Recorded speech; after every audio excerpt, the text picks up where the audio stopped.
My AI just changed. It just buzzed the front gate. Thank God you came. How many more days could I wait? I made plans with you, and I won't let them fall through. I think I lie for you. What's up, y'all? Welcome. I'm back to my channel. We are doing a live reaction. Okay. On Chantel, Christie, and Carlos King interview. I'm not sure when she did the interview, but I'm sorry, I'm eating my yogurt. But this interview came out Thursday morning, yesterday. She sat down with Carlos King to tell the side of her story between her and her mom, and it was very interesting. She got some backlash. She got a lot of the stuff that was going on. Now, like I told y'all before, she had blocked me, child, because I said I felt like, I love her and everything, but I felt like she was rubbing off on Brittany Renner. Brittany Renner was rubbing off on her, because from what I understood was, hold on, y'all, hold on.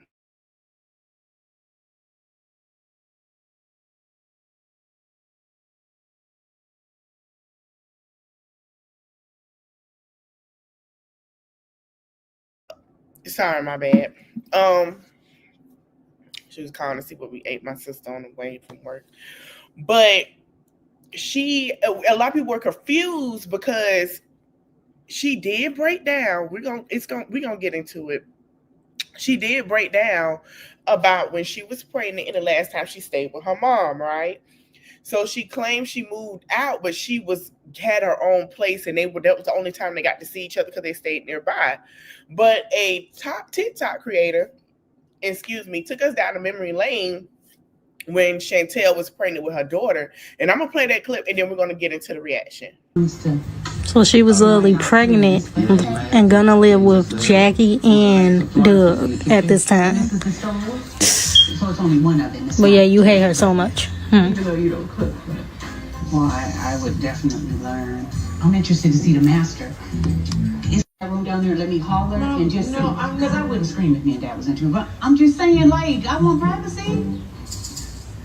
Come on, like, this would be a perfect room for you, Vanna. We could put a crib over there. Exactly. I think it would be fantastic. Shani's baby's father's name is Stacy Davis. He plays ball overseas, and that worries me. And he plays in the Ukraine. That worries me even more. Like, have you seen pictures of the Ukraine? No, thank you. Have you guys talked about weddings or marriage or anything? No, but Vanna, listen. If an event you decide or you think about it, let me throw it for you. Can we agree on that? Can we make a promise on that? No. Why? Take that back, because I'm not letting no. Vanna, no. I just want the best for you. And I want the best for you and Kari and Douglas. You know what I mean? I want the best for all of you guys. Have you talked to Kari lately? I have. We text and, keep in touch. She's doing good. Good. Last time I talked to her, was before all that stuff. My daughter Takari's son, Jackson, my grandson, got hurt at daycare. He got burned. And Takari, instead of asking me for money to help pay for it, she decided to set up a GoFund account. And the internet attacked me. It was devastating. Speaking on that, everybody remember that. Mm-hmm. Okay. She, donated to Kari and Lashana's GoFund that Kari set up. And when I heard about it, was through about 75 DMs that I was getting involved this whole season 2. She throwing shade at Jackie. Evelyn decides to stick her nose in our family business and go and donate the full amount. And I feel like, what are you trying to say, Evelyn? Like, are you saying that I can't take care of my kid? I wish women would find the facts out before they go judging another woman and trying to call them a bad mom, because that will get your ass kicked. That's all Evelyn tries to do. Everybody needs to just deal with their own backyard and leave mine alone. I try to remain as neutral as possible. I'm focused on my baby. On top of the fact you about to be a mom. Yeah. And I know I'm going to be right there chaperoning you and helping you to be the best mom. Nope. As much as you'll let me. Let's go look at some of these other rooms. No more rooms. It's about time for me to eat. That's what it is. All right, y'all. Now that y'all saw, there was some tension in their relationship, but thank you, Terry. But there was tension in that relationship, right? But let's be clear, it wasn't like it was now. Now I went ahead and played that clip because of the fact was that basically the baby father name won't come up again. The first time it wasn't a problem because they were together, but I guess because of this custody battle, there are going to be some issues that trigger with that, right? So before we get into it, let me pull it up and then we're going to go from there. And we're going to do a reaction on it. A lot of people got mixed reviews because some people praised Carlos King, great journalism. He's been a producer. He's doing a great job. Some people said, okay, the interview was great, but you didn't ask questions that was needed and she wasn't held accountable. And it seemed like to me, Chantel is never going to take accountability for what was done.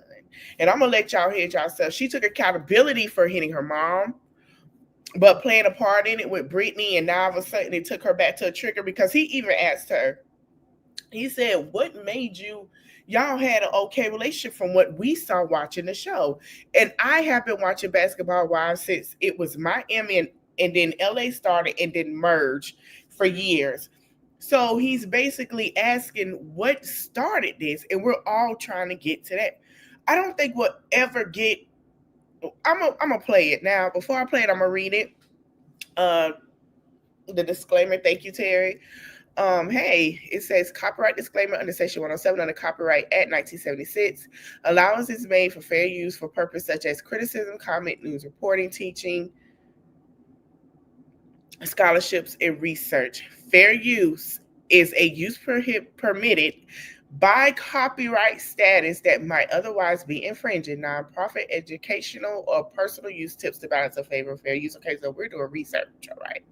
So we're going to go ahead and react to this. I'm going to share my screen. We're going to get into this interview.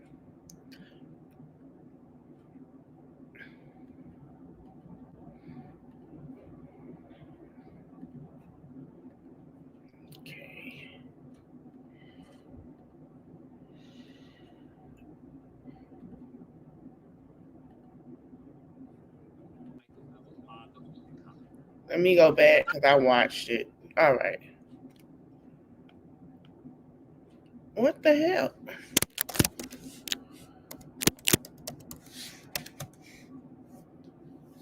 Okay.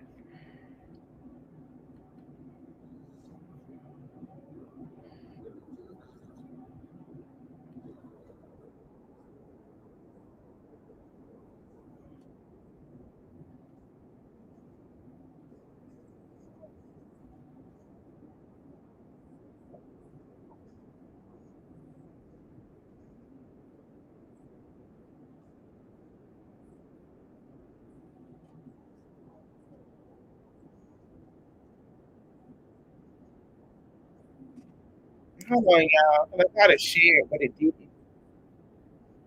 Okay, here we go.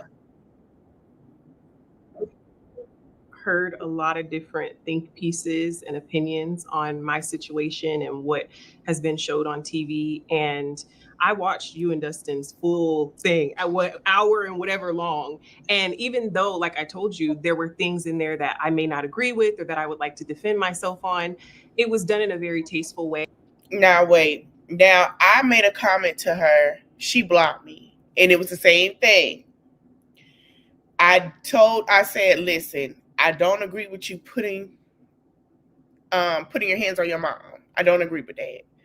But I hear that you telling, your truth, and I want to know what happened. So she got mad at me because I didn't kiss her tail, and I said I feel like Brittany is the cause, and I still feel like Brittany is the cause of this. Brittany has a miserable energy. She's not knowing who she is. She's going through her journey, and her negativity is rubbing off on people. And I didn't feel attacked, and I felt like, okay, this is you're a producer, you know what I'm saying? And so I feel like explaining to you the events that led up to this scenario, maybe you can better understand. And even if you don't agree with the way that I handled it, you can kind of gauge like, okay, now that you mentioned that, but because the viewers don't get to see all of the ins and outs and the, you know what I'm saying? Like the things that are cut, the things that never see the light of day, it's very hard to understand. Like, why would you talk to her like that? Why would you do that? Why would you? So like I said, even if you walk away from here today feeling like, bro, you still shouldn't have did that, I'm okay with that. Like, I understand that. But I do want it to be somewhere on wax, my side of the story. If I never do anything else in entertainment, if I never go back to Basketball Wives, whatever happens, I want to know that there's... Now, remember, me and another content creator did say that, now listen, I'm going to be stopping and starting, but I'm going to try not to do too much, and I'm going to do a little fast forward. I just want to say that. But me and another content creator did say that she is no longer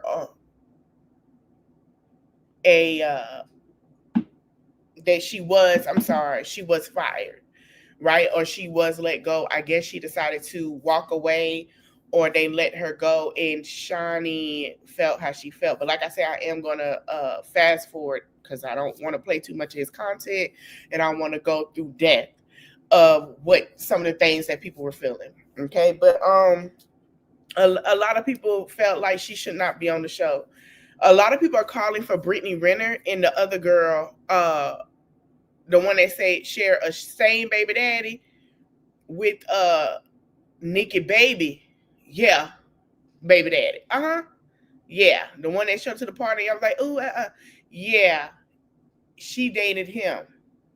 I don't think they have kids together. Desiree, she dated him, and she got treated the same way. We're going to speak on her later.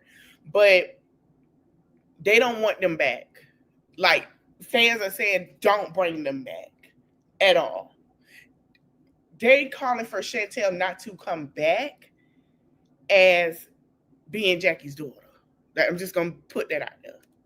That it lives in history somewhere, my side of things, you know? I received that. And I seriously just cannot thank you enough for sitting down, because I know everybody wants to talk to you. I'm assuming a lot of people reach out to you. A lot. TMZ, Shade Room, any news site that you can think of reached out. And the majority of them, they wanted me to be in LA. They wanted me to come out there. And I told them, that's not where I'm based anymore. Like, when this show was done filming, I moved away, and I was like, I washed my hands of it, So when I reached out to you and you said, listen, if I can situate this, I can be there. And I was like, now see, that's journalism to me. Thank you. You know what I'm saying? Yeah. That's like, oh, okay, he's serious about the story. And it didn't give like, I'm trying to be messy. It's just more so, I want to get to the bottom of things. Like, what's tea? Yeah.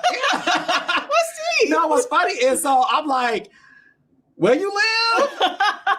I'm like, so I called my producer. He and I talking, and I said to myself, God is in this conversation. And I do want you to know that, because for me...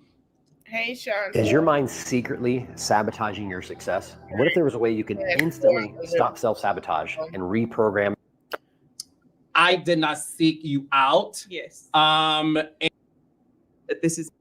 So basically, Chantel now live in Arizona with her now husband.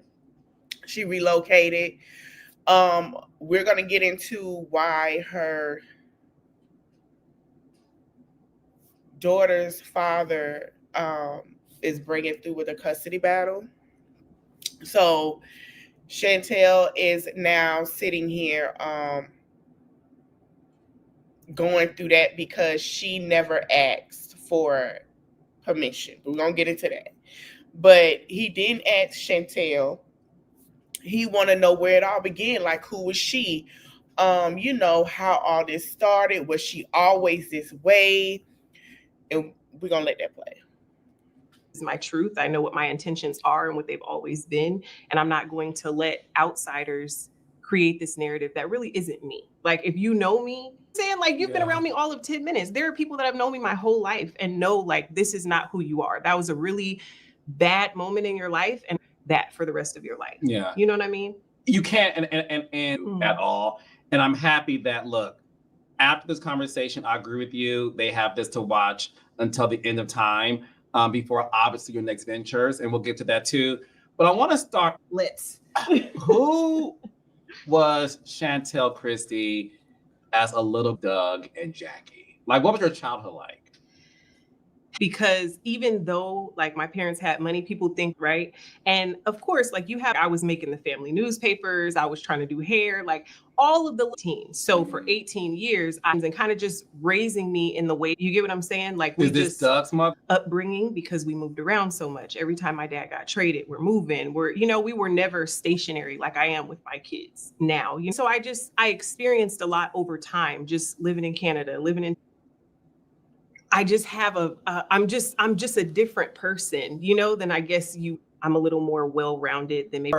A little girl, to put words in your mouth, but I'm assuming the mother figure you were looking for. Absolutely. You did say on camera that Jackie, we all know Jackie Christie was at every game. Did you feel like your mother abandoned you and your sister? For a long time, I did feel that. I can understand her thought process or where she was coming from. Like, listen, it's all these groupies out here. I want to be next to my man, right? But choice. You can choose your children. And you can't go back and change it, but you also can't tell me that wasn't my experience. Mm-hmm. When I had these basketball games, when I had these school events, when I had the parent-teacher conferences, when I got my first menstrual cycle, like this my grandmother was who was there for those experiences, or that, we do not take. What with Chantel was nobody knocked her experience, but let's be clear, before she was added into the show as a cast member. And that's what pissed people off. Yeah, we know Jackie Christie is crazy. Yeah, we know Jackie, but what really pissed people off, why we got pregnant, like why with your daughter, we never got this. So that's what made broke people off the wrong way. At all, but to try to rewrite history in an effort to Monday.com's AI blocks are a total game changer. Excuse me if I'm logically where we defer. There's been conversations about there seems to be so much blame with your mom, and there's none with your dad, and the two of you. Mm-hmm. They feel like they recognize that your mom, you feel like a lot of the smoke your mother. Because these are my experiences. I mean, you can very well live in the same house and I tell a lot of people, like my dad experiencing my mom as a wife. Me and my siblings have experienced her as a mother. And there is a difference there. And if you don't acknowledge that or you don't understand that, I love that for you. But as for me, it was different. Like I'm watching you put on this like perfect, okay, dad is on the way home. Like, let me make sure everything is good and perfect. Like time, you get what I'm saying? And so now, as I said, a mother and a wife myself, especially to someone that's in the same profession, I understand how busy their schedules can get. You get up, you go work out, you got a shooting practice, you got to meet with the coach, it's a full day's work. And I get that. So when I hear people say, well, why doesn't he get any of the blame? Do y'all think that he was just sitting there and he would just watch her like verbally abuse me and go on about his day? Like, that's not the way that it happened. These instances didn't, I'm telling you, she's telling me, if you don't go clean your room, your dad's going to kick you down the stairs. And this is clearly he's not here, which is why she's saying that. But I think that the viewers are in some. It's okay, Shanta. A lot of people feel that way. A lot of people feel like Jackie brought her on the show, and whatever, we're going to get into what really happened, what made them get that way. But the way I feel, interesting. It's very interesting. Ways choosing to be willfully ignorant. I'm speaking about my negative experience. If that's the blame, I mean, if the shoe fits, wear it by all means. But I didn't have the same sort of negative experience. And I think that that's a story for a lot of people out here. Shown over these last 3 decades that he been like, I'm going to try to, I don't want to speak did and said on the You show already in did regard that. to their marriage was, And the reason why she didn't want to speak on it was, and that made her like tell what's going on then if it's not what people think, because it's making it seem like you want your mother's life. And anniversary. that being a wife myself, like I don't want nobody to do that to me. So just because I'm upset saying things that I typically wouldn't or that I know that I shouldn't, now we both rolling around in the pig pen. And I think the tough times, whether it was as a teenager or whatever, and he parented me in a way that like we may not have always had this perfect relationship, but I respect the way that you've treated me. And I say I wasn't raised, from as far as my mom goes, I wasn't raised on respect. I was raised on fear. And because of that, I believe that when you get to a certain age or a certain point in your life, that fear dissipates. Looking in your face, and I'm telling you, I'm not scared of it. But I think that the viewers aren't really understanding. We didn't have this close, locked in mother-daughter, come lay down on your shoulder, tell you life. We've tried show from previous seasons where we're out and we're shopping and I got my daughter, and we've tried to have those moments, but we don't have that. And that's okay. Well, listen, I'm going to go out on a limb and say that's not okay. You know what I mean? It's not okay, because one thing I even said in my recap was, and we'll get to the incident in later, but one thing I did say was, I believe your experience. And I'm not here, I wasn't there on the Zoom to negate your experience. Right. And in person, I'm not there to negate your experience. I was blessed as a Black person to have both parents in the household. I was the quintessential mother's boy before she passed away. And I've been honest with my raindrops about me and my father were not close growing up. I was scared of him. He put fear in me. And a lot of that had to do with the fact that just how he was raised, and we'll get to that in a second too. So I disagree with you. I don't think it's okay. And I think it is okay though to talk about it. And I do think it's okay to listen. Just because it's the minority things about your childhood experience that you know to be true, doesn't mean it's not your experience. Yes, the overwhelming population of the Black household that we both grew up in, you know what I'm saying? You don't go against your parents. No. We'll get to that later. Not as I do. Yes, but I know what it's like to adore one parent. And I know what it's like as a child to feel like this person doesn't like me. You love me, but I don't feel like you like me. You said something earlier that I want to go back on. You talked about your mother being verbally abusive. What did that look like for you as a child? This is Pod 5, the first fully immersive sleep system. Intelligent, adaptive. I think that, I don't know. I think expressing the things that she said to a lot of people, it would come off as like, that was a typical Black household. Like, your mom put fear in your heart. She talked down to you. But for me, that wasn't the type of parenting that I needed. Right. And I've learned through being a mother myself that you have to kind of meet your kids where they are and you have to handle them differently. And so I think that maybe, and this is where I give her grace. Maybe you didn't.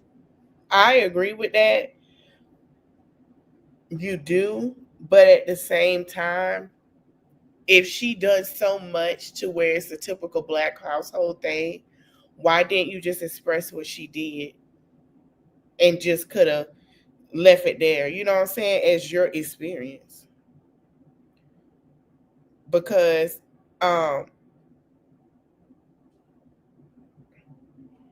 you already have people, taking your side.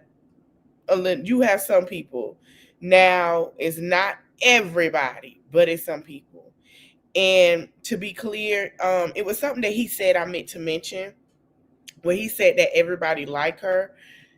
No. She has a lot of people disliking her. A lot of people. Like, if y'all go on TikTok, Instagram, they do not like her. they do, because who she associate herself with, and they do not. A lot of people don't like Jackie. Yeah, some people don't like Jackie. Has mixed views, but they do not like her because of who she associated herself with. That's why. And then she let people do what they did to her mom, and then on top of that, she basically saying, "Oh, well, Brittany stood up for me. We're gonna get it. Y'all gonna see that part." But a lot of people don't like Brittany because what she did. So let's continue.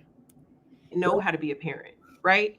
Maybe you didn't understand how to be a mother, how to talk to your kids, how to problem solve and be kind and gentle and all of those things.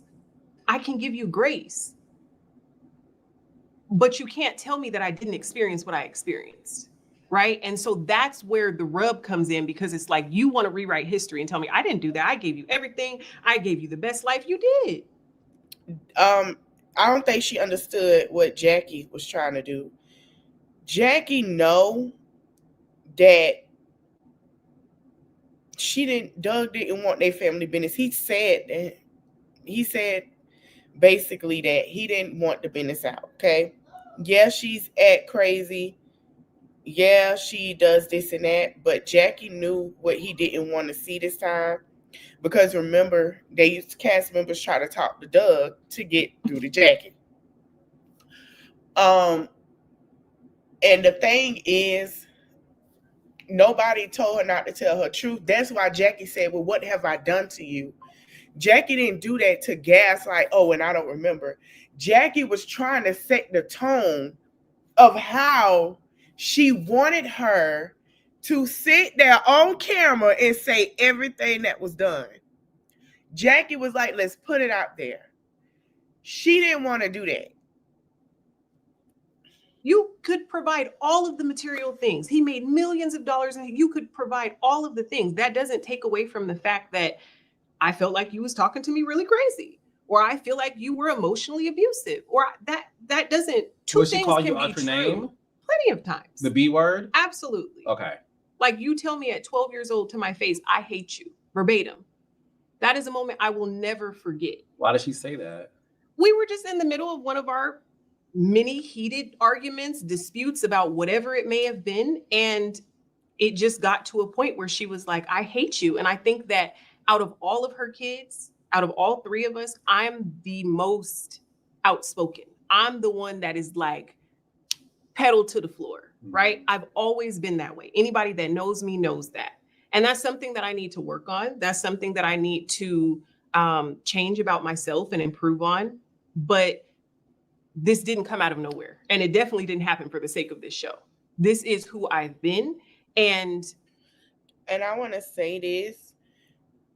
What made me upset with also this part is, why didn't you tell what the argument was about and what really happened for y'all to blow up? Oh, she could have said, "Oh, I ain't clean the dishes," and she got to clean the dishes, and I said this and that. I believe that the argument came, it was a conversation. Chantel told her she hate her, and in true Jackie fashion, Jackie came back and said, "Well, I hate you too. You hate me, I hate you. I'm finna keep it honest." Allegedly, that's what I think what happened. And she could have got into it with that and said what she said. That's how I feel. I feel like she should have gave us more in depth so we could be like, okay, you know what? Yeah, that's messed up. Now, I'm not taking sides, but that's how I see that it happened. But it's something that she said that I did not respect at all, and I did not like, not on Chantel part, with Jackie part. We're going to talk about that later when it comes up. The instances that we've had that have been very heated, it's never gotten physical, but it's gotten right there beneath it. The words that are being exchanged, the things that are being said, this is not new. This didn't come out of nowhere. Like, we've had those really hard moments where it's like, I cannot believe that you're my mom. And maybe at times she thought, I can't believe you're my daughter. I don't know. Would you call her the B word back? I don't think that I've ever called her the B word to her face until we got to Hawaii. Wow. Yeah. So at 12 years old, your mother says, "I hate you," as you guys were arguing. And as a 12-year-old girl, that chips away Absolutely. at your confidence, and it chips away at your ability. And again, I really, the blessing of this conversation is because I think if people can not look at what happened on Basketball Wives, and I want you guys to just for a second remove the altercation on Basketball Wives, and what I want people to really focus on right now is, as a kid,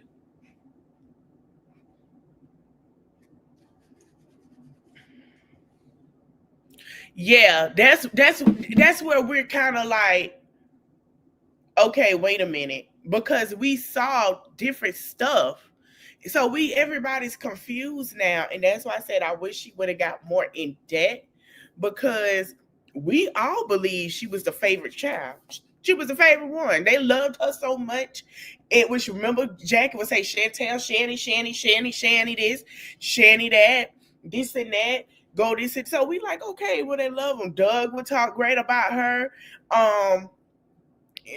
The oldest one didn't want to be talked about. Even the oldest one has said the same thing. She said, you were the favorite child. So now the favorite child has a storyline, and the favorite child put in her hands. Remember when we talked about that? She said, you were the favorite child.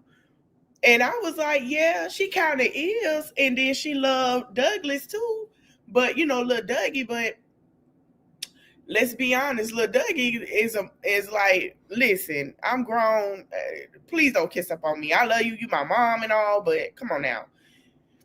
So it's kind of like, I think she holding her mom's foot to the fire because she wasn't around. I get it. But let's be clear. And I want to give a backstory before we get into it. Around that time, Chantel, your mama was one of the black women under with Shawnee. It was Jackie, Christie, and I forgot who else. The only black basketball players married to black women. And we see what played out with them marrying different race. They wanted them to marry different race. They did not want them with your mother because they were a black power couple at the time.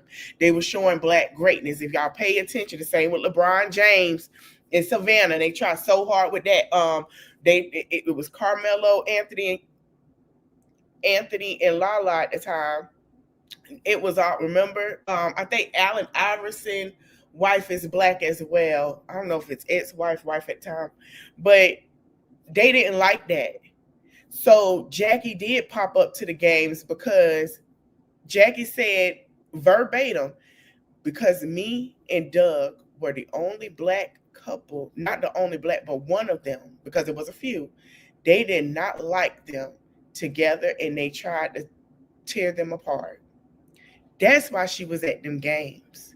She wasn't at them games. Now, that's why Chantel said, now I get it. That's why she was there. Shawnee O'Neal was always at Shaq games. Same thing with her. But you don't see her children cussing her out. You don't see her children saying they were mistreated. You don't see none of that with Shawnee kids. Takari had her situation, but then like Takari said, she went to therapy and now her and Jackie are okay. I think what the problem with the kids is, they felt, especially the girls, they felt abandoned when they needed her the most because of the career. But nobody sat down and told them what was really going on. And it shows. See, with Shawnee kids, you could tell there's a difference. People were, I think, they got more of an explanation of what was really going on with mommy and daddy, and why mommy and daddy married. And you see these couples, and they kind of had nobody did that with Chantel them. And I'm just going to be honest. So a lot of people feel like, okay, you forgave your dad. Why you can't give your mom the same grace? And I feel the same way because we all know in the entertainment NBA what they marry and why. And I'm going to do a video on that too, because I want to take it all the way back to Lena Horne's story and how she married a white man to advance her career. We're gonna do a live on that one day. We're gonna do a live on it. And as I'm talking to you, you know what is so fascinating, Chantel? I can relate to you. I can relate to you. I can relate to you. I'm not saying that to blow smoke up your ass. I'm not saying that for you to feel comfortable. I've said this before on my own podcast. I've had issues with my dad. We're past that now, but I know what it's like for a parent to say something to you. My father said to me, I was 7, and he said, "Stop acting like a girl." And again, I'm not called out my name, but as a little boy, hearing that was the day I said to myself, absolutely, you don't like me. Right there. You don't like me. And I was 7 and I was 35. So 28 years later, I took him aside and spoke to him about that. So for 28 years, you held on to it. I held on to it. I never forgot it. And for 28 years, I lived my life thinking my father doesn't like who I am because I am a feminine boy. My sexuality has nothing to do with it. It's the fact that I'm a feminine boy, and him saying, "Stop acting like a girl," made me look at him. And I want to say something else. This is why early this morning I said that Bree was wrong. You have to be careful what you do and say to your children. And I know we get upset, we get in a moment, you have to. And if you say something wrong, apologize. It's okay. It does not show that you're a weak parent. It doesn't show anything. It's showing that you got respect for your children and they can have respect for you. I grew up, that's why I say I kind of relate to her in telling her story, because I don't have that similar story with my mom and my father, but a couple of aunties that do not like me, and I just don't deal with them. And it's okay. It's okay. So, that's just a tell on tell there. But Chantel has, I don't feel like a lot of people, I don't feel like, I'll save it, my idea on that. But yeah, as parents, we have to be careful what we say to our kids. That's why I did, when I did the mommy content and I spoke on 2 of the moms that say mean things like grip baby. I don't, when she be on live and talk about her daughter hygiene, that girl gonna live with that forever. The same with Live Life. When we talked about her situation, her kids are gonna be affected forever. So you got to be careful. In a few, I'm finna fast forward in a bit. Differently, and I held on to that for 28 years until I said something to him, and he said to me, "I'm sorry, I didn't even realize I said that to you, and I apologize." And now I made him a good, and we're fine. Able to move forward. I'm able to move forward, and you know what? We're gonna just continue tonight. It'll be 2 hours. That's fine. I want y'all to hear the things that she said because we getting there. And I think for me, as I was watching the dynamic between you and your mom, I thought to myself, okay, how deep is the pain? How deep is the pain? And what I'm realizing right now in this moment, it doesn't have to be the physical pain of being physically abused, sexually abused. Right. It doesn't have to be those monumental, like black or white thing where we're like, boom. It can be your mother at that time saying to you, "I hate you." Yes. And things not ever really being the same. Does that make sense? No, absolutely. Okay. And I think that in the back of my mind, I always held on to that. Like, even if I was able to walk away from that conversation and, we move on and whatever, and later still feeling that way in the back of my mind, like you still feel some sort of way towards me, whether that's for whatever, you have to hate me, because if you didn't, why would you treat me like this? Ready to join the booming cruise industry? Become an Expedia Cruises franchisee. You'll be part of the Expedia. And when you say treat you, obviously your sister, we'll get to that in a second. Your sister said, "Baby, Chantel was spoiled My mama looked, I'm paraphrasing, of course, but it appeared that, or what was said was, you were the apple of Jackie's eye. You were the one who got everything they wanted. You were the one that they poured so much into, and that you are a mini Jackie yourself. Is that something that you?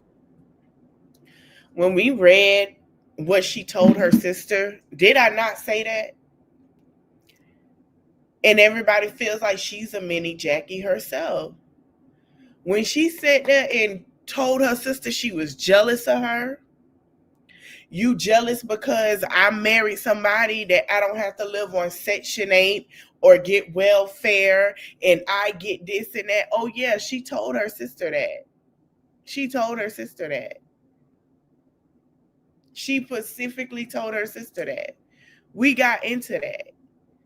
And I wish he would have asked her about that, because that was fucked. Excuse my French, that was messed up. You sat there and told your sister that. It wasn't, and then you want to blame it on your mom. Oh, they pinned us against each other. Somebody said on I'm not sure what platform, what social media platform it was. They said Chantel is a narcissist, and I'm starting to see that she's really has narcissistic ways, because she gaslighted the whole interview to the whole audience and not say what she said. Yeah. No. Right. No.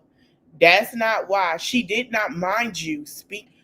Takari just did an interview, and I'm going to read the passage, and I think I have it on my phone. While this is playing, I'm going to see if I can find it myself in an email so y'all can see what was said. But Takari basically said that it wasn't that she didn't want her to tell her truth. It was, the fact was, to be honest, that she was what she said about her. It was what she said about her. And it wasn't in the way that she used it as a storyline. Instead of, she said her and her sister do not talk. Exactly what she said. Because remember, I said Takari said she doesn't even know my mom. If she did, she would only try to protect her. She didn't deserve to be done like this on a platform. That's all I have to say about this. On her platform. Her platforms. So we're going to get into it. While y'all doing, I'm going to see if I can find a passage. Because after this, this is going to be a long live, y'all. I'm just letting you know. I want to read a passage that she spoke on about her sister and some of the things that happened and that was done in her book, Takari book. My sister has a different father.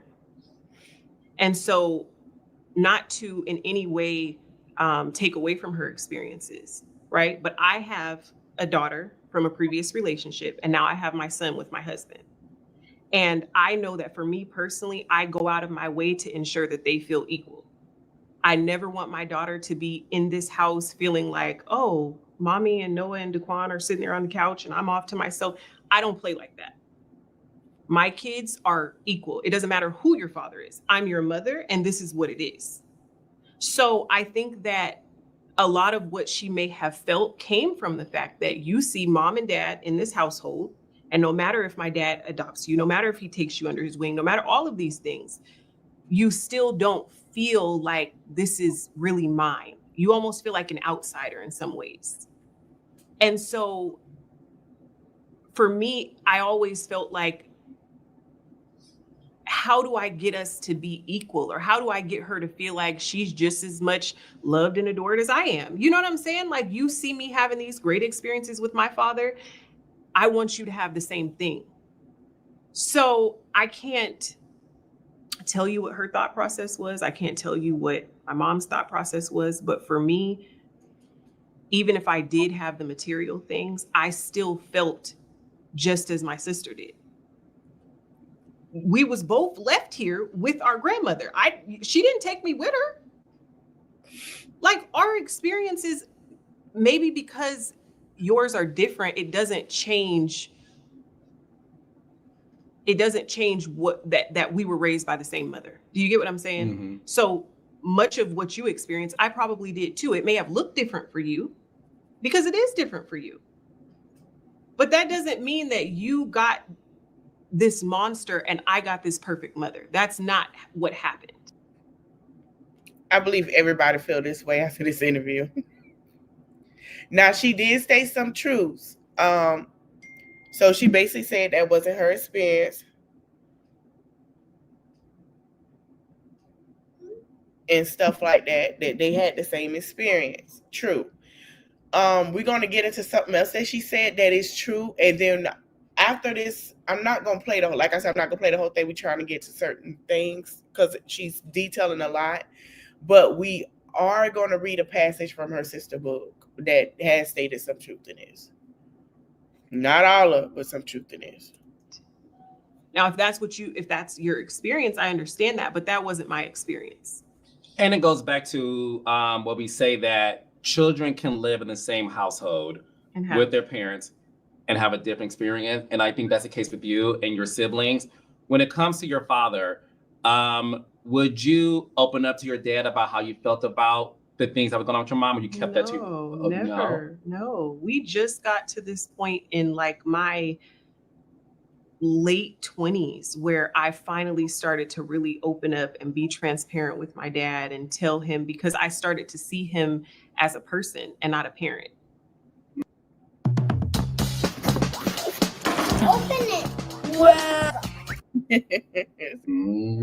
So because of that, I'm like, okay, I can see where you were coming from when you didn't want to relate to him more. And so I felt comfortable opening up. I felt comfortable saying, yeah, like this is where I was at, or this is what I thought, or this is what I felt. And the difference, and I'm not trying to compare them, but I'm speaking on my experience. The difference between my mom and dad is that he is very quick to take accountability, apologize, acknowledge, understand, even if so then you have the polar opposite parent who is deflecting, no accountability. And it's very, on one hand, I don't feel safe to share this with you. And on the other hand, you're like my best friend. It's very hard to find that balance.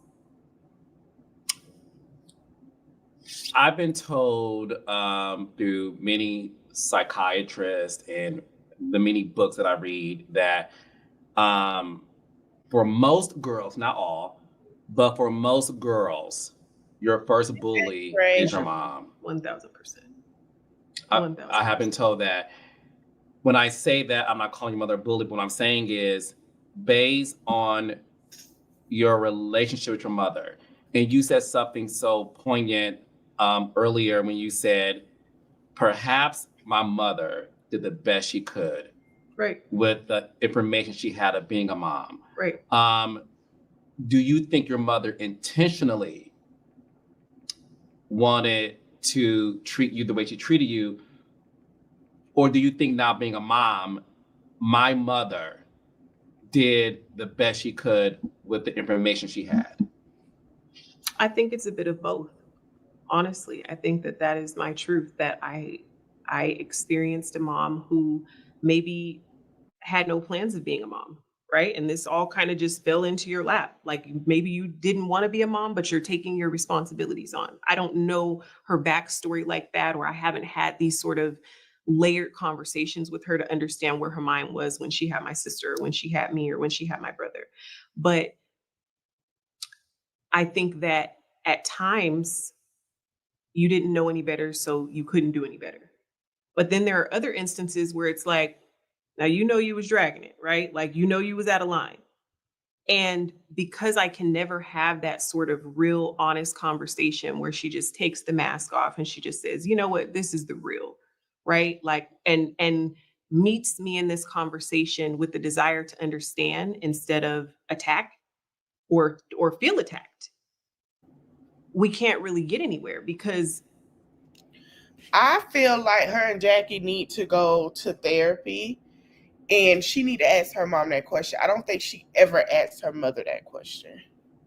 If she asked her mom that question, she probably would have got a good answer that she wanted. But how can you do it when you ain't set the tone and the boundary? Say, okay, because this is her story. Like, ain't nobody got dog in the fight. We just saying our opinion. But instead of you sitting here saying, you know what? So, I think we need to have a hold on, y'all.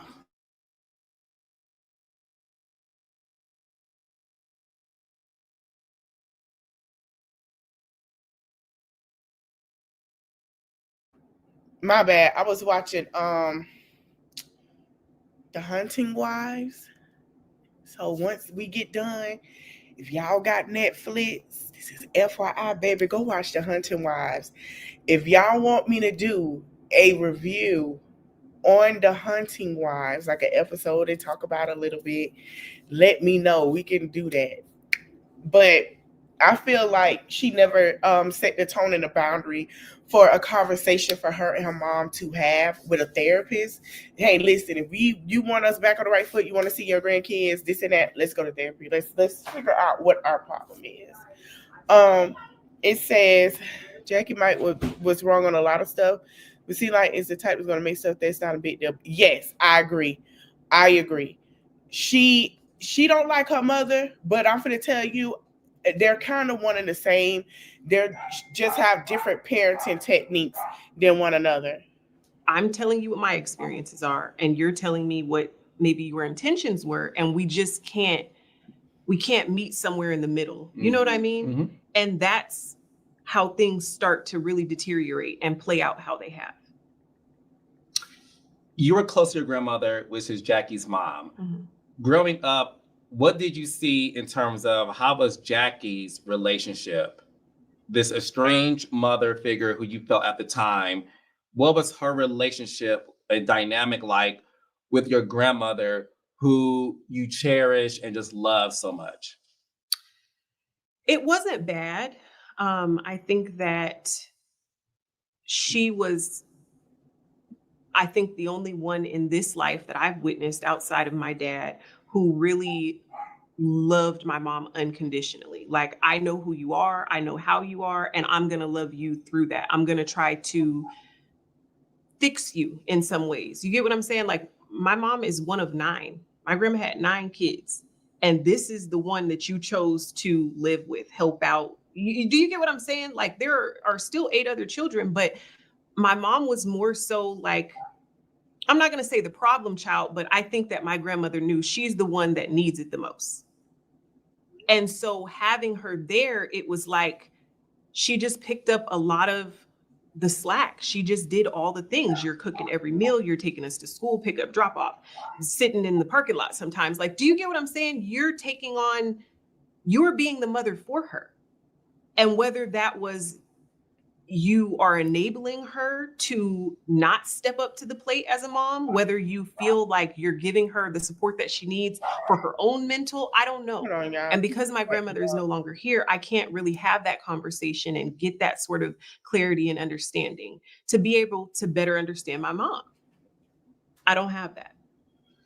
In this very moment, I have a light bulb moment. Maybe you recognize it in yourself and you have, or maybe you haven't. In this very moment, I have an aha moment of, if any Black child grew up where their grandmother pretty much raised them, the moment your grandmother passed away, you lost your protector. Oh my gosh. You lost her protector. And I think subconsciously, Chantel, the moment the woman who you felt protected you was there for you, you loved. The moment she passed away, you were now forced to deal with your mother alone without that shield. Without that shield. And at that point, I really felt like a motherless child. Even though my mother is here in the flesh, this woman that has raised me and taught me and picked me up when I was down and just been that safe, protective space for all of these years, now she's gone. And she passed away from cancer. Like, you know what I'm saying? So watching her deteriorate, and I was her caregiver for like the last year of her life. there were I'm so gonna many say hurt something feelings and probably just look so back. much, it was just so heavy for me. You know what I mean? And I think that maybe my mom in her mind thought things would change between us, or maybe I don't know, but I wasn't able to build a relationship with her at that point. Like I moved out at 18, and this is what people fail to realize about me. They think like I've just been spoiled all my life. I moved out at 18 and went and got a job at Walmart because I wanted to be away from my mom. I didn't want to live off of her. I didn't want to be provided for and all these things that people think. When my grandma died, I was like, okay, now I got to hit the ground running. I have to figure something out. And within a month, I was a cashier at Walmart, name tag and all. And from there, moved to Nordstrom and assistant manager at Hustler Hollywood. And I had a lot of odds and end jobs along the way to prevent depending on my mom and to prevent maybe having the tough conversation. I was just about to say, I don't think it was to prevent you from dealing with her. It's not preventative. What you did was, Chantel, when your grandmother passed away and you're 18 years old, what you don't realize you did, my love, you were escaping your mother. You ran away. Now, she did leave home. She left. She didn't want to be there. That was her choice at 18. That's what she wanted to do. Away. That was, you ran away from home. Oh no, for sure. You know what I'm saying? Like you ran away. The fact that this woman who I love is no longer here. Yes. And she's removed from the equation. I'm now forced and faced to deal with that. And I cannot deal and I can't deal with that because again, I relate to you so much because when my mom passed away, because I want the world to know that I now see you so differently now. When my mom passed away, all nine, I have 10 siblings. So I could relate to Jackie too. Right, of course. I have 9 siblings, it's 10 of us. All of us were extremely close to our mother.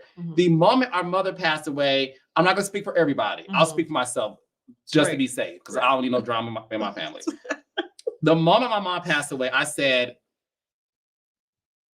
hire your full-service moving company today. At Colonial Van Lines, we make moving simple. Whether you're heading across the state, I have to talk to my father now. All right, y'all. We're fine. Fast forward But a little bit. I will call my mom and But she'll be I like, understand what he was. you know, it's your dad's birthday. When my mom died, I was like, okay, well, I guess I could. Like, I had other aunties I could talk to, but I got to talk to them. The other ones I got to talk to now by myself. And then when my father died, I was like, that's a whole different story. But we're gonna fast forward a little bit.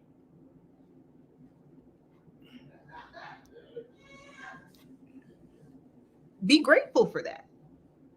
I've been through a lot of experiences in my life, and that doesn't excuse my behavior. It doesn't. You hold full accountability. Absolutely. For your behavior. Absolutely. When I got to that door, I could have and should have turned around and walked out of it. 1000%. When I seen in real life outside of these cameras, you're not going to take accountability. You're not going to acknowledge what you've been doing all season long. Right now, to the outside world, we both look like fools. I just need to go. I couldn't do that. I couldn't do that. For the first time with who I feel like was my first bully, and I'm not backing down. I don't, something in me just, I was spiraling. And that's what you see play out. People think that because I haven't come out and said, I apologized, I was right in the altercation or in what happened. There are plenty of instances and times during this season where I was wrong, where I could have removed myself, where I shouldn't have engaged. Absolutely. I understand that. I'm not delusional. Like, I know it looks that way and I get it. Like, it's fair. You guys can only go off of what you see. Like you said, you know, I get it. But I know what I have experienced since the start of filming this show. And that's what I think that people fail to realize.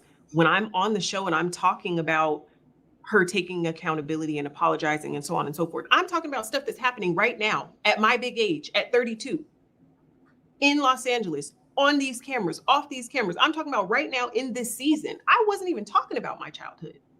Now, if we want to tell the backstory and you want to understand better how I kind of came to this place of not being super close with her, we can do that. But what I was searching for this season was not her to go back and say, you know what, I shouldn't have talked to you like that when you were a kid.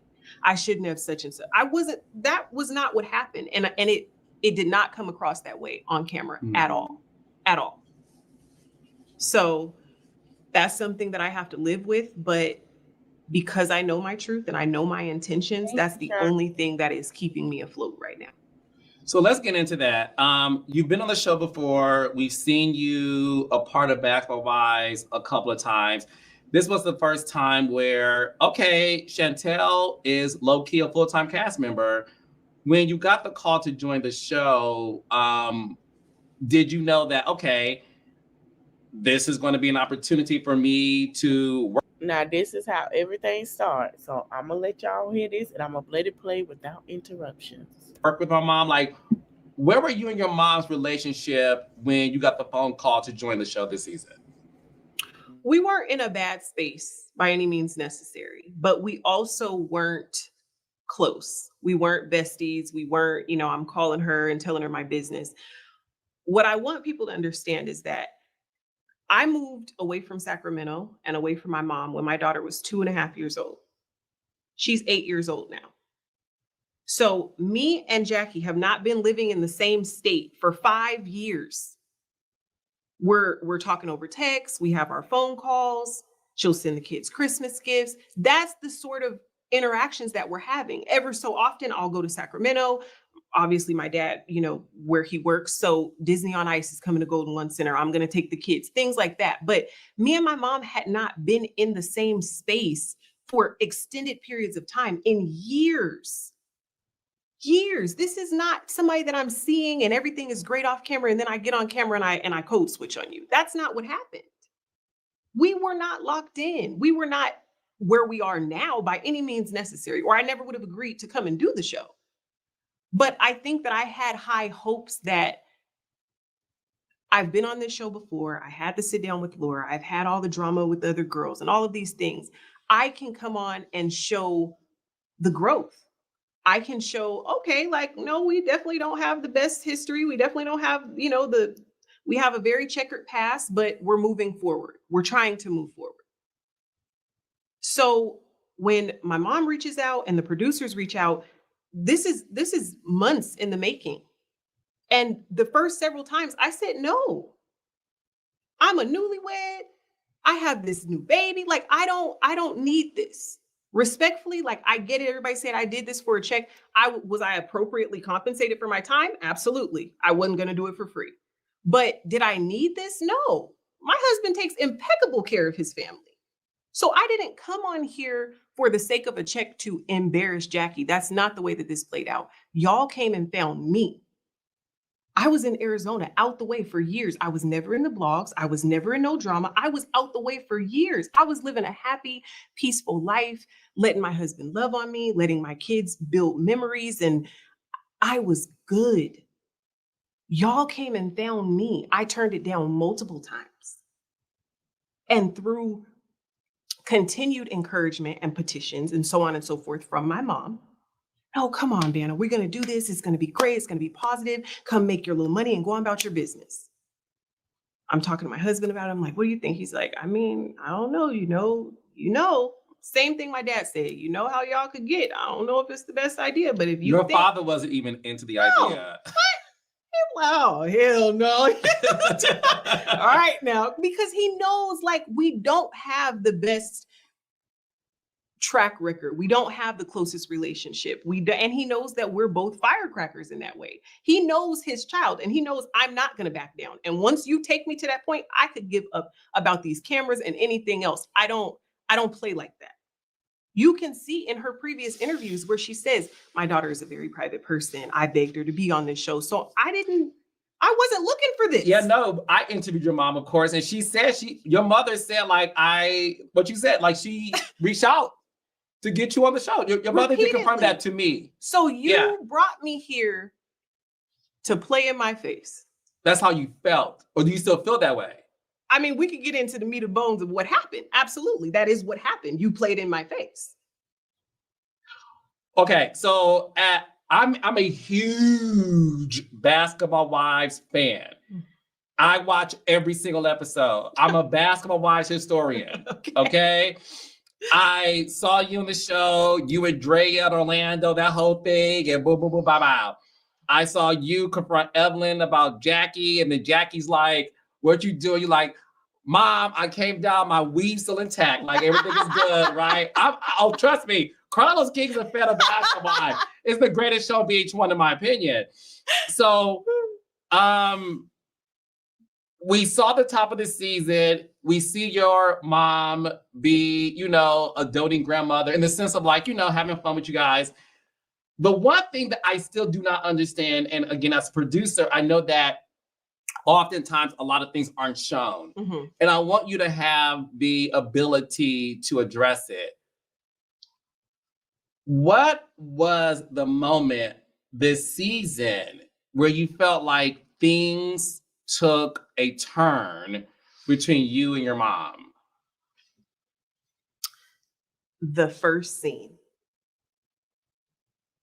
In the apartment? Apartment. Now, put your producer hat on. Okay. Follow me here. Now, everybody is saying from the first scene that she came in, you act like you was on 10. You were so disrespectful. Understand something. My mom met my son when he was 7 months old.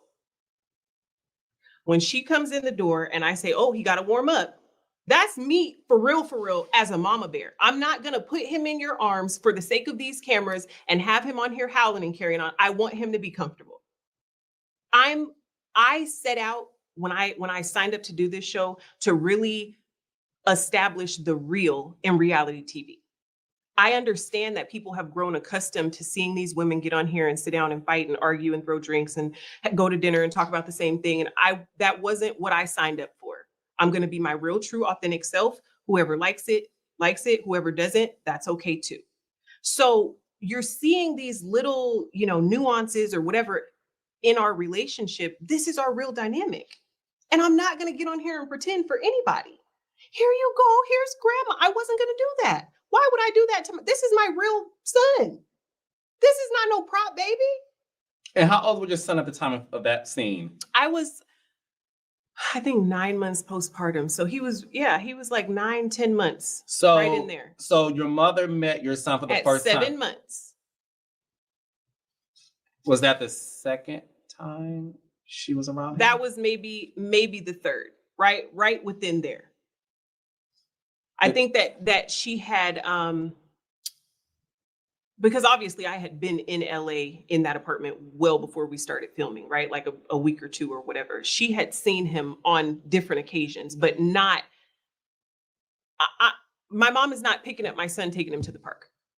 This is not one of those sort of situations. You can come over and see him. You can come and visit him. Absolutely. Like I'm not going to keep you from your grandkids, right? But you also don't have that sort of typical grandparent relationship with him, right? She may have had that with my daughter because I lived in Sacramento at the time. So for the first 2.5 years of her life, you are able to see her. You are able to have these great experiences as a grandparent. But when it comes to my son, that wasn't the case. So now that I use Monday Service, AI makes solving tickets my form of meditation. Monday Service is a fast forward, she comes in, she sits down, we're having our little, talk, whatever. She says, and I haven't said this publicly. She says, Vanna, I don't mean to pry, but how are things with, and insert my daughter's father's name. She says, how are things with Stacy? And I'm like, I know you fucking did. Now, mind you, leading up to this, we've had multiple conversations that we will not talk about that on this platform.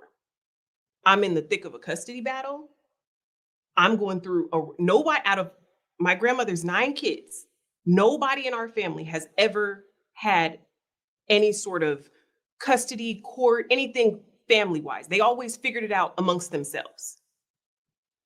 So here I am in the middle of this very heavy, serious situation. You promise me that you are not going to talk about it.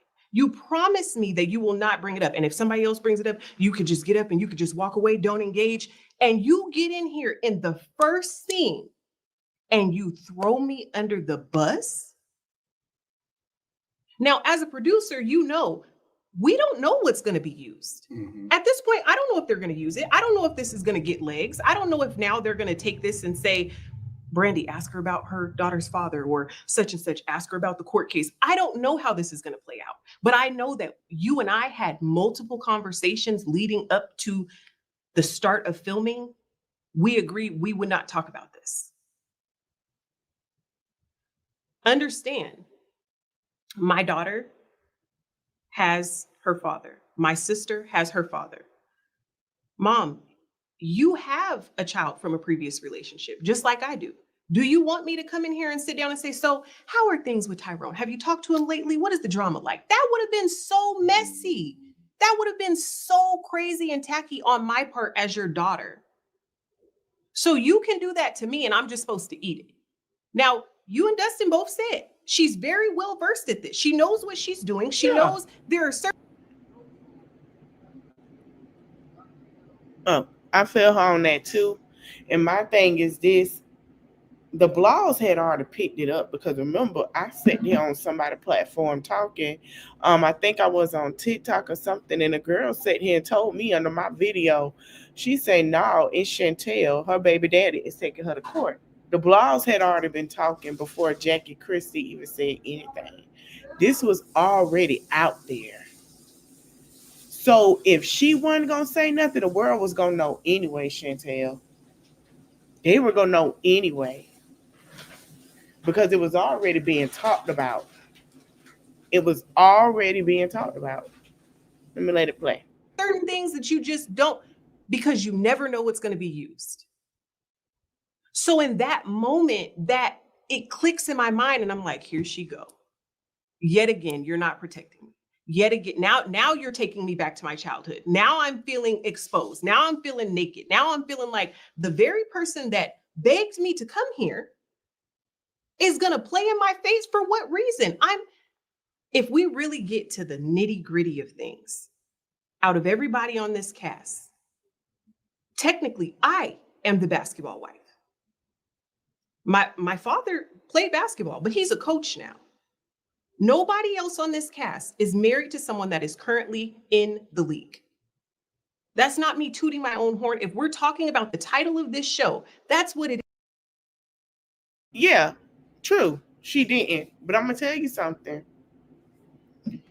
If it would have played out and they would have let her and Brittany be cool like they supposed to be, she would have been the one to bring it up. And they should have let her bring it up. That's how Jackie could have played that and showed, you know what I'm saying, her truth. Yeah, she should have stopped. She should have let Brittany bring it up, because I believe if they would have just let them play out how they were supposed to be friends and all that, her and Brittany would have felt like she would have saw who she was and she would have brought it up. And that's just being honest. It is. You had so much meat and bones and things you could have talked about. What is life like with your husband living here and you living there with the kids? And there's so much we could have talked about. Why would you come on here and bring up my daughter's father when you know the dynamic? And you think that I'm not going to feel some sort of way? You know me. So she didn't want it on camera because she had moved to Arizona. And from what I'm hearing, they share joint custody. That's just like when we talked about Brianna and Robert. Brianna would have to ask permission from Robert if it's okay for her to move back to North Carolina or to move to LA. Chantel was supposed to ask and she didn't. She gonna say it in here. She was supposed to ask and she did not ask. She didn't ask at all. But let's be clear. Did they talk before filming? Also, that's something we gotta ask too. allow that to ruffle my feathers on camera. I gave her a very, diplomatic answer. Just, we're trying to work through this as a family. Hopefully, the judge will approve the relocation and whatever, as best as I could wrap it up in that moment. While in my mind, she needed to get the judge to approve the relocation with him knowing, because she didn't tell him she relocated. So that's why she didn't want it on camera, because the relocation, she was supposed to let him and the judge know she's relocating because of joint custody, so they could plan out for him to see and, to get the little girl. She didn't do that. And that's why she didn't want it on camera, because I don't think she was expecting to stay that long. I believe she didn't do the show and move back because she has to film in LA, and she probably didn't get that much. They don't really have a budget for her to film in Arizona like that, come back and forth. But I think because of that, and her daughter is with her, I believe that she probably got it granted, or so something happened, and it's to the point where now she can't do the show, because the reason why the little girl wasn't showed on the show was because the father said he didn't want her on the show. He signed his thing saying that he disagreed. She signed the paperwork saying that she would. He signed that she could not. So they have some things going on with their co-parenting that she just feel like don't need to be played out. And I agree with that. I'm spiraling. I'm like, this lady did not just do this. When we wrapped filming, I called my dad, I called my brother, I called my husband. I said, she's on some bullshit. She's on some bullshit. I don't know why she brought me here. I don't know why she would do that. And collectively, they're all like, what? There's no way she got on camera and said that. They did not believe me. I said, on my children, this is what she just got in here and said. And you know you're wrong, which is why you led it with, I don't mean to pry, but you're being messy. You are being so messy right now. For what reason? There was 1,000 things we could have talked about. You guys sold me on the idea that you're trying. I think Jackie knew some things because she talked to Doug, but I don't think Jackie knew the full details of everything because they did not talk. I believe that because it's going to come up to the point where you're going to notice Chantel has a little jealousy when it comes to Jackie. She can play all she wants when she talk about Brandy. And the way she talked to her sister when her sister said that her and Jackie got, they okay. And I think that's what made her not talk to her too, because Takari and Jackie start fixing their relationship more.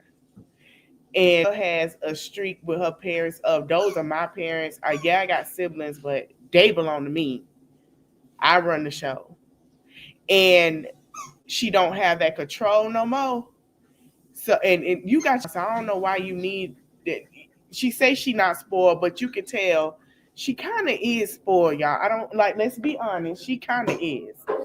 She kind of is. Because you get very protective and about your parents. But, and it plays off with her siblings too. If anybody paid attention, it plays off with her sibling as well. Bring it back into the fold and talk about why are we not talking about that? We have going on with my minor daughter have to do with. She is, when her sister said that about her, that let me know how spoiled she is. She can say, everybody think no, you're spoiled. You can sit here and downplay it like you want to, little girl. But baby, the way you talk to your sister, well, you mad because I didn't get this and you didn't get that. Well, maybe if you would have did marry an NBA, she's spoiled. Meaning they set their life up for her to do that, to be married, because I'm thinking they don't really want to keep pulling out finances for Chantel. The scene was over? Absolutely. Are you serious? No, Banna, I did. I said, Mom, so you mean to tell me that we haven't had multiple discussions? Well, I didn't know that. I was just saying it so I could just get it out the way. Imagine being able to build anything, for any reason, in any style. Because one thing that, and this is me being real with you. One thing that all of us collectively who watch the show and love your mom's personality on the show is your mother's a great reality star. Absolutely. Right? Yes. So we know that your mother has the ability to bring up stuff or say stuff or do stuff for the entertainment of the show. So in that moment, you felt like you're playing it up for the cameras. You're playing it up for the cameras with me, your blood daughter, who we're supposed to be. This storyline is that we are rebuilding and I'm living in the same building. You're able to, do you get what I'm saying? Like, No, I do. That is the plan. And then you come in here and you throw me under the bus like I'm one of your castmates. I don't really understand where you're coming from. Got it. But now going forward, you still want my loyalty. You still want me to hold you in this high regard and paint this picture that everything is great between us. I'm not doing that. That's not what you're going to get from me. But even still, even after that, there were still multiple scenes where I tried. I'm just going to bite the bullet. I'm just not going to feed into it. I'm just going to, she had a photo shoot. I went and supported her. I didn't come on camera and melt down about that. I didn't say, how dare you do that? I let it die in hopes that they're never going to use this. Like maybe they just won't even pay it no mind and just go on. Right. But because this is my first go round as a cast member, I decided ultimately later on in the season to bring it into the fold and to say, listen, so that there's nobody can come and put no card down on the table for me. This is what I'm dealing with. I am going through a custody case. I am trying to get approved for relocation. I do have judges and so on and so forth in my life. This is what's happening because I don't know what they're going to use. But I know that you, as the mega incredible reality star that you are, you know the way that this game goes. So to do me like that, I really couldn't stomach it. And I think that coupled with, and this is also something that I've never talked about publicly, and I don't know if she will feel a way about me doing this, but off camera, on the way to Hawaii, Jackie tried to get Brandy to bring some tea about me from a mutual friend that they had. A mutual friend that Jackie and Brandy had came to Brandy and said, I got some tea on Jackie's daughter. Now, the tea was ice cold. He said I was a lesbian. I'm not. But I can go ahead and put that out there. She tried to get Brandy to bring it into the fold. Brandy told her no at the airport. On the boat scene, where you see her sitting there. Now, Brandy nor came out to confirm or deny. Brandy been living her double life. I've been looking at Brandy's stories. Not double life, but living her life, babe. I've been looking at her stories and, everything else. And I haven't seen Brandy said anything. And I guess it ain't no reunion and they'll probably wait for the new season. But my thing is, a lot of people said that it was cap. Everybody knows she's married. They say that was cap because that's not what the conversation was about. She tries to get Brandy to do it again. Now, this time it's on camera. And Brandy's yelling at her and we're like, what is going on? And Brandy's going, no, Jackie, I'm not doing it. No, Jackie, I'm not doing it. She was. But then I don't think that's what happened with that. I think it was a different conversation. And a lot of people that did watch it said that's not what happened. After the fact, it shared with me that, yeah, she wanted me to bring this tea about you to the show. Oh, so you're playing a really dirty game right now. And because you've been doing this so long, I'm going to get her to the point of no return. She's going to give this season all she's got because she really don't have no filter and she really don't care about these cameras and she really doesn't. I'm not articulate in that way. Maybe I'm well spoken, but when I'm mad, I'm mad. I'm not finna sit here and play with nobody. Like, I get that that's what y'all like to do, but I don't like to do that. I told Brandy that in Vegas. Everybody don't play like that. I know that that's what you guys are used to, but I don't play like that. So maybe this isn't the platform for me. Maybe this isn't the space for me because I'm not about to play with y'all. That's not. Listen. Once you guys finally see, as the viewers, me get to Hawaii, Now I have you bringing up my daughter's father. I have you trying to bring messy tea via Brandy to this platform.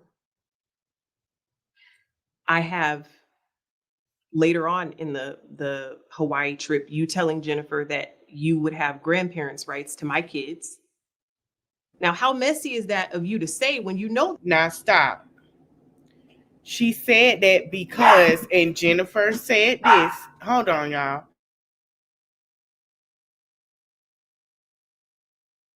She said that because Jennifer said, and Jennifer even said it now. I'm giving it Jennifer. She said, well, you did say she couldn't see the kids, so she says she does have grandparent rights. But you want to sit here and say, oh, well, Jackie was messy for saying it. No, I'm going to be honest. Jennifer was being messy telling you what was said. That was messy too. Both of them was messy. Because you could have told her don't tell you nothing else. That I'm in court right now.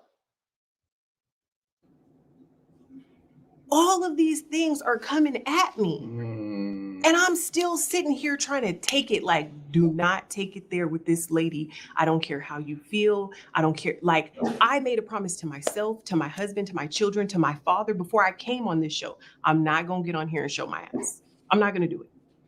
I've watched you do it season after season.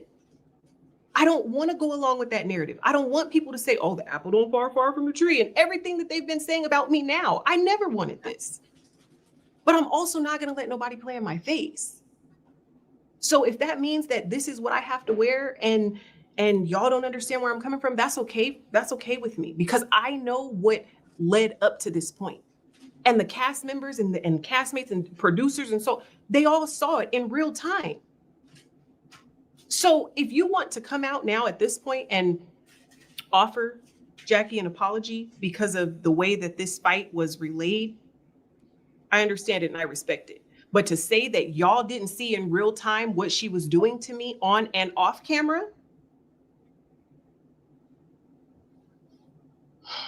this has been a tough pill to swallow, man. This is crazy. So it sounds to me, again, going back to the dynamic between you and your mom, it sounded to me like you said earlier, the little girl resurfaced again when your mother caught you off guard by bringing us something on camera that you two talked about not bringing up. Absolutely. And then obviously your mother allegedly hearing something, told Brandy to bring it up. Brandy said no. Brandy tells you. Is that when you started to unravel and the loyalty was gone? Because is that when you started to say, well, Brandy, Jackie said this about you? Well, what people don't understand, and they always say, well, why didn't you protect her when Brittany was going in on her? I'm not protecting nobody that's not protecting me. This whole time that we're here in Vegas, you're on the phone with me when we're not filming. I wasn't staying at the house. I got a house separate from them so that I could be with my kids. I brought them to Vegas. You're on the phone with me between these scenes. Yeah, because Brandy this and Brandy that. You're talking down on her no matter what you said. I don't even have to repeat what you said, right? But then you get on camera and you're grabbing Brandy by the hand. Sis, I know you've been dealing with a lot. And I know. Now that shit is rubbing me the wrong way. You're playing a very dirty game. If you don't want to get in between it, then don't get in between it. There's 8 other women here that you could talk to, but you want to sit here and buddy up to Brandy when you already know I feel some sort of way about this person. Why? Because if the roles was reversed and I did that, if this was last season when Evelyn called you whatever she called you and brought up whatever she brought, and I was doing that with her, you would feel some sort of way. But I'm behind the scenes telling you, yeah, that's real tacky of her, and I just can't. You're playing a very messy game. And maybe you weren't prepared for somebody that really knows you to come on here and work alongside of you. And maybe when you offered me or brought this opportunity to my door, you weren't prepared for the way that I was coming. But anybody that knows me knows I really do not play like that. I don't play for these cameras. I could honestly care less about I could have been ducked off living on a farm. I wasn't bothering nobody. What did you bring me here for just to do this? So now I've become one of your castmates and you're willing to throw me under the bus and do me dirty like you're willing to do everybody else. But you want me to show you loyalty? You want me to stand up for you because you and Brittany got into it? No, I'm actually not going to do that because respectfully, she's the only one spoke up for me and said anything. Whether I met her 10 minutes ago or I've known her 10 years, that's who spoke up for me. Why are you so mad at her? You're getting defensive because now you see somebody else that it's not just your daughter that's saying this. Now somebody that don't really know neither one of y'all like that is saying, Jackie, something's wrong with this picture. I don't really like what's going on here. And now you want to jump over couches and carry on?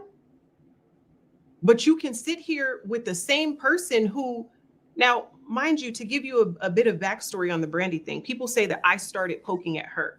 What they didn't show you guys when we were in that room, and I said this to Ming, I said this to Denise, and whoever, I think maybe Evelyn was in the room. I said, I'm going to ask Brandy personally when we sit down at the dinner table, like, what's tea? Why would you invite Jennifer here when you know her and Evelyn's dynamic? Mm-hmm. Now I get everybody saying, well, why would you get into, you didn't know. We're filming a TV show. If I don't say nothing, y'all gonna say, oh, you're sitting there quiet as a church mouse. Mm-hmm. Do you get what I'm saying? You damned if you. You know me, I get that. You damned if you do and you damned if you don't. Yes, yeah, for sure. I'm saying, I said out my mouth, I'm gonna ask Brandy directly. I'm not sitting here being messy with y'all. That's not what I'm doing at all. I think it's crazy that she did that, and I'm gonna ask her directly. Before I had the opportunity to do that, Brandy comes barreling around the corner with all the smoke for everybody in the room. I get it. You feel some sort of way. You feel like we was around the corner talking about you. But as for me, I said I was going to ask you directly. You just didn't give me that opportunity to. So once the fact that she said she the only basketball wives and talking about Brandy is still married, and Brandy threw a shot and said Mrs. Maxwell. She's still married to her husband. So you and Brandy and your mother are technically the only wives. Yes. Y'all the only ones. And it's no shade. They're really the only ones. Oh, he still was a basketball player. I'm gonna leave it there. If y'all want to go look at hi Didi. If y'all want to go look at the rest of it, y'all can. But she basically said some things. I'm trying to. It was something else she said I wanted y'all to hear. Let me see if it's right here. Even when your room is 80 degrees, your bed can be 55. That's the Pod, a cooling cover that fits over your current mattress. It cools. Where your mother, as you have admitted, your mother is the legendary, one of the greatest reality stars of all time, because to be a reality star icon, there is a certain level of experience where you're able to know cameras on, move a certain way. And I now understand that I have no idea what it would feel like if a daughter comes on her mother's platform, right, that she has excelled at from day one. Right. And you're in, yes, I played here and there, other seasons, we did that, boom, boom, boom. But this is a full-time job. You asked me to do it. I'm trying to have a real moment with you. And I now understand why you felt like at that time I'm being played. And when your mother is sitting down and she's trying to talk to you, I now understand that for you, right or wrong, I'm not here judging you or your mom, right, but I now understand, as you're sitting down wanting to have a real conversation with your mother, right, your mother getting up was a way in your mind. I'm gonna pin it in the comment for you to send it.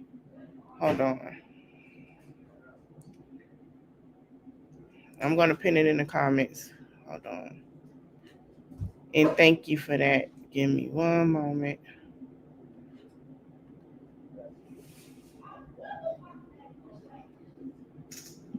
Let me let it play. But she is, I'm going to put a banner on here for y'all if y'all do want to sing catch up. But she, my thing is with her, okay, it's a full-time job, but why didn't you? She knew her mama was gonna bring that up. She knew that. She knew her mama was gonna bring it up. But my thing also is Jackie know who Chantel is. Chantel know who Jackie is. And Jackie know the business just like Chantel does. So That's my Cash App, y'all. If y'all want to donate, there it goes. So I'm not surprised. But I'm going to let this play, and then we're going to get into Sierra Glam Shop because it's something that she did this season that I'm very concerned. At that time of, you're playing in my face. 1,000%. And you know this is going to get me to react. And you know that this is going to send me off. You are literally, and the thing is that she didn't get up and walk away one time. This was multiple times, repeatedly in Hawaii. Now, off camera and on camera. I heard and I was told Doug didn't want their family business out there. That's why she didn't want to do it. And I think that she had to have a conversation with Doug that if that's what she wants, it's okay. And that's why she had to sit down with her. All of the castmates are saying the same thing. That's messed up. As a mother, I wouldn't do that. Before any fight happened, you guys are acknowledging in real time what is wrong with this. That you don't want to be held accountable, or you don't want to have real conversations, so you're choosing to get up and walk away. Before I got to the point of speaking to her so disrespectfully on that last night in Hawaii, I was actually very calm. I know it may not translate that way on camera. It may be sliced different. I approach these conversations very calmly. I started asking very logical questions because I'm just trying to understand, why are you doing this? All right, y'all can go watch the rest of it. I don't think she was calm. Let me go to my email because I want to show y'all the passage from my sister book. And then we're going to get to Sierra. I don't think she was calm like that. I think the way she didn't talk to her like she should have talked to her. And that's just being honest.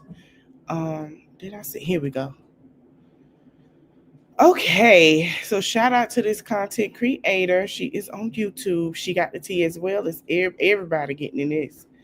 Her name is Coco and Tea. So this is a passage from Takari's book. And yes, she did work at Walmart, Chantel. She say, my sister started working at Walmart, ended up getting in an apartment with my cousin Mari, her husband, and her kids. After my sister moved in, Mari started having more problems with her husband. He blamed it on my sister, although they were already having marital issues.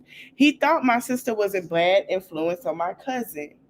Mari was trying to follow behind my sister, who was single with no kids, which was 18, right? When she said 18. She started dressing provocatively, hanging out, and other things that her husband didn't want her doing. I must say I was disappointed when she moved in with my cousin because I had a 2-bedroom apartment that I just moved into, and I really thought she would stay with me and the boys. I can't deny that I definitely felt some type of way. I don't know if it was hurt, sadness, or jealousy. I think it was a combination of all three. I just felt like it was the perfect opportunity for us to work on our bond. It took me a while to understand that she wasn't being vindictive by not staying with me. We just have different personalities. My sister is an outgoing extrovert.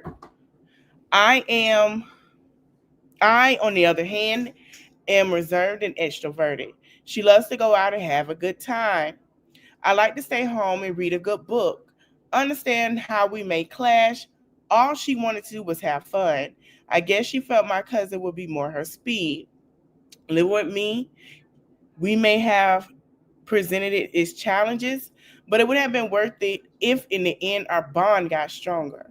Part of having a strong sisterly bond is respecting each other's differences and still loving one another no matter what. My sister always took issues with my acquaintance. That's because her patience is like my mother's, which is measured in centimeters. That's because, oh wait, hold on. They both easily get frustrated with me, and then that in turn that puts me in my feelings, and then result in misunderstandings and unnecessary things being said on both parts. She basically said she's just like her mother. So I'm not sure, but she did say something about marital. I'm gonna have to get into that more of it.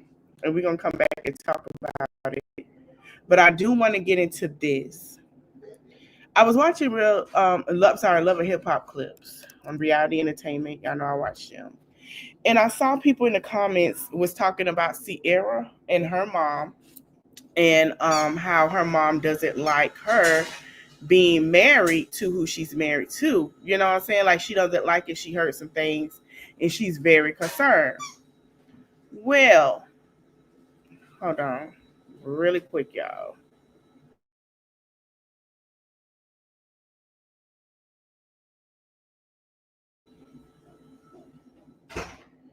Okay. Let's see if I can find it. Keep going down. In her actions, with how she's acting, I just want to show y'all because it's very concerning. Okay. And a lot of people are like, Sierra, are you under the influence? And I felt the same way. Let's get into it.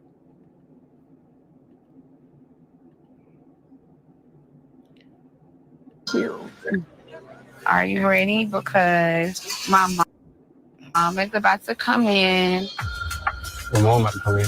Yeah. You know, our magazine for Brazil about to come up. And I told you that I want her to be there. Are you always trying to catch me by surprise? I'm not. I know that Zay really has my back. And he hasn't forgiven my mom for all the stuff that she put me through. I knew if I would have told Zay that I was me, every excuse not to come.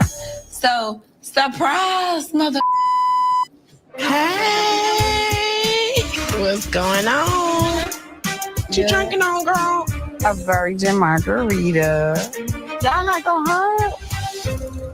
I'm really not a really huggy person. How you been? I'm not hugging Zay. Me and Zay is not really in a good place because I know everything about this man. Come on, Zay. Real quick, because it's taking too long. Okay, we gonna start with her telling folks she pregnant. I want y'all to see this. Please. Everybody concerned, I'm concerned too. I don't know what's going on. I'm gonna talk to them. I'm never gonna your party, especially with your husband. All of this that we going through is a whole bunch of bull and it's stupid. Between the friendship drama, my mom and Zay, I just been feeling like I've been going through so much BS. A bitch is tired of keeping secrets. Everybody want to know why I'm so emotional. Because I'm pregnant. What? Yes, I am pregnant. No, she's not. Are you pregnant? You serious? Yes, I'm pregnant. I'm pregnant. Congratulations. Y'all want to see the Yes. I want to see it. Is that the stick, bitch? Yes. Everyone, Now, somebody in this comment said that they saw her in Atlanta and she is not pregnant. I don't know what happened, but she's not pregnant. And the way she's acting in this confessional is very, very, very, very concerning because she looks like she under the influence. am pregnant. The doctor confirmed. We did. Pee test, blood test, all type of tests. It's a baby in there. It's a baby. My chart. That's my chart. Girl, damn, Sierra, you took that many of them. You took that many? Was you planning on telling everybody here? Might as well be. I'm gonna talk to them. I'm never gonna your party. And how she acted with her mother as well. She been very vocal with the situation with her mom, but I'm starting to believe the rumors that her sister came out and said about her being under the influence with now the person she married, because that was the person that was in that video when things was going on. She's full of something. And remember, her sister was like, yeah, came out and said that she was under influence with her now husband and stuff. I'm starting to believe that's true. It's something going on, y'all. Just look. Can I get everybody come to the front? Can I get everybody come to the front? Thank you guys so much for coming to me and Zay's first magazine cover release. I just want to say to my Xavier Ricardo Thomas that I love you so much. for somebody to say her mom used to say our business and it was seasons ago, that was last season. Okay, she has the right to be concerned when her daughter is sitting on the confessionals acting like she about to fall out the chair and her eyes is barely open. That's concerning. I never knew I can be this happy. More than anything in this world, I love my baby Paris because you made me who I am. You making me a mother woke up the beast in me. Like waking up every day. That's all right. And Xavier, I just want to thank you so much again for coming in and loving on me and my baby.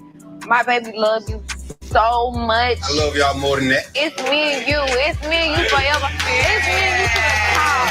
It's us. It's us. No, I love you too. I love you so much. So who told you to get and you gone? You love to interrupt. But it's okay. That's me. You can work on it. Mom, I would not be able to exist in this world if it wasn't because of you. Aww. So I just want to tell you thank you for pushing me. And I have some news. Me and my husband made a baby. I am pregnant.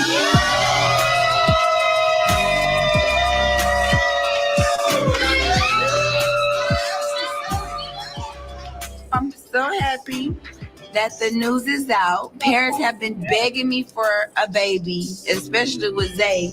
So I cannot feel more blessed. I don't think Paris is begging for a baby. I think Paris just want her to have a baby so she can get out her business and out her little brother business and the brother, because Paris got a sibling and he probably feel the same way. So that's right now, y'all. It's positive. It's positive. Positive. It's positive. One thing about it, you can't stop God. You cannot stop God. You cannot. But I'm trying to see, is you ready to say? Overly. Paris is his daughter. I know that, Mason but is Paris be slick talking to me on the phone. This is the moment that Mama Kim could have been there for her daughter. You know, they've been having this struggles in their relationship. She could have put whatever she was. Ain't nobody asked you, because when Mama did and everybody else was saying how your mama did you wrong, you sat there windmilling and cussing them out. Mind your business. To the side and been right there for her daughter. All I know is she out of pocket. I'm trying to make sure that y'all ready for this baby. I want to make sure. Like you want. All right, y'all. I'm gonna stop sharing. But yeah, that's the tea on that. Something is wrong. Her mama. Let me tell you something. Every time Sierra go through something with men, I notice it too. She run to her friends and she run to her family. When she with somebody, and it's good, she don't say nothing. And that's why people say, are we really friends? Are we really cool? I've never seen Sierra sit in a confession chair. It looked like she's zoned out. I don't know if she went through some pain meds. I don't know if she took something and she been not feeling well. I don't know. But she looked like she was on cloud 225. I don't know if they said in confessionals and they've been filming for the past 12 hours and she's exhausted. She had other things, but she did. It was concerning to me because Sierra is really bubbly. She's fun, outspoken, and she looks like she high as hell. I hope her and her mom worked it out.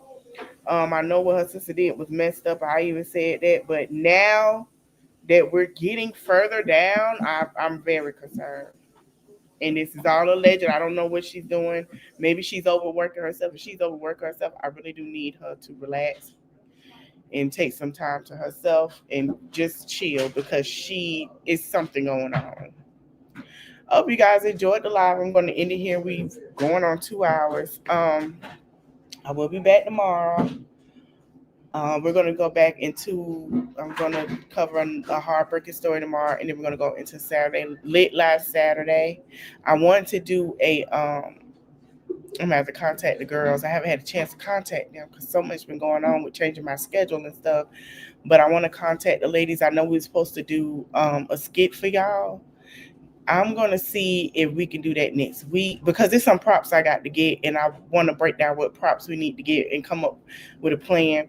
the props that we have to do for this skit. It's going and I want to see who can do it to where we add everybody and have just a little fun skit. So I hope you guys enjoyed a lot. Don't forget to like, comment, share, subscribe. Let me know your thoughts in the comment section.